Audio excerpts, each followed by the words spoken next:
Bonjour à tous, j'espère que vous allez bien. Aujourd'hui, je vous ai préparé une petite vidéo présentation de Pinterest. Alors certes, certaines personnes connaissent sûrement cette application, mais je voulais quand même vous la présenter parce que c'est quelque chose qui est vraiment récurrent dans ma vie d'artiste, c'est d'aller sur Pinterest pour être inspiré ou pour aller y chercher des idées sur les tableaux que j'ai déjà créés. Alors pour commencer, Pinterest est une application gratuite où il y a juste besoin de s'inscrire pour pouvoir accéder à votre compte. Vous pouvez vous inscrire avec, il me semble, un compte Facebook ou un compte Google, c'est-à-dire le même compte que vous avez sur YouTube, et ça marchera très bien. Personnellement, mon compte c'est Libébullecraft, voilà, ma pub est faite, le lien sera en barre d'infos si jamais vous êtes intéressé. Je ne poste pas énormément sur Pinterest, mais j'y trouve énormément d'idées. Mes tableaux se concentrent bien évidemment essentiellement sur les loisirs créatifs. J'y mets aussi tout ce qui est produit de ma boutique Etsy. J'y mets des idées et je fais des tableaux en fonction des thèmes que je veux aborder. Alors c'est très bien pour les personnes qui comme moi aiment être organisées dans leur recherche d'inspiration, puisque du coup on peut faire absolument tout ce qu'on veut grâce à Pinterest.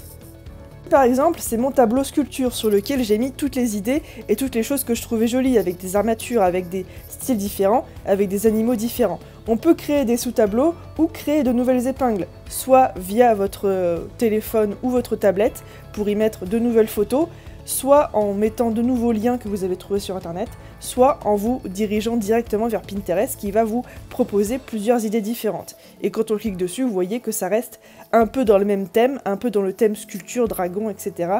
de tout ce qu'on veut. Donc c'est vraiment très pratique pour chercher des choses. Il y a évidemment une section recherche qui est très bien pour ça, sur laquelle vous allez pouvoir trouver vraiment plein d'idées différentes. Le gros avantage de Pinterest, je trouve, c'est qu'il n'y a pas besoin d'avoir d'interaction avec les gens.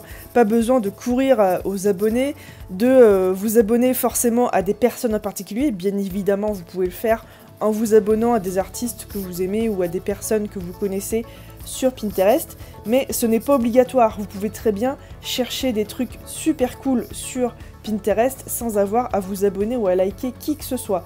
Alors personnellement j'utilise surtout la fonction Home de Pinterest qui va me proposer automatiquement des choses qui correspondent au tableau que j'ai déjà créé. Le problème de ce menu Home, de cet accueil en fait, c'est qu'avant il n'y avait pas de pub. Aujourd'hui je trouve qu'il y en a énormément. Mais bon, ça fait partie un petit peu de toutes les évolutions, de tous les sites qu'on va connaître. Je pense qu'il y aura de plus en plus de pubs un peu partout. Même si c'est un peu dommage, de toute façon, ce sera comme ça et on n'y pourra vraiment rien. Alors au début, j'ai un peu dénigré Pinterest par rapport à mettre mes propres créations dessus, mais je me suis rendu compte que 15% des visionnages YouTube venaient de Pinterest. Donc je me suis dit, bah pourquoi pas, on va essayer. Et du coup, c'est vrai que ça m'apporte beaucoup de visibilité. En tant qu'artiste, si vous l'êtes aussi, vous pouvez très bien vous en servir pour mettre tous les liens de votre boutique Etsy. Puisque quand vous allez sur internet, vous pouvez faire enregistrer sur Pinterest et ça va automatiquement générer une photo et un lien de votre tableau jusqu'à votre boutique. Donc c'est vachement pratique si jamais vous voulez mettre en avant votre art dans le monde entier. Un petit exemple de tableau tout simple que j'ai fait, ce sont par exemple les mélanges de couleurs.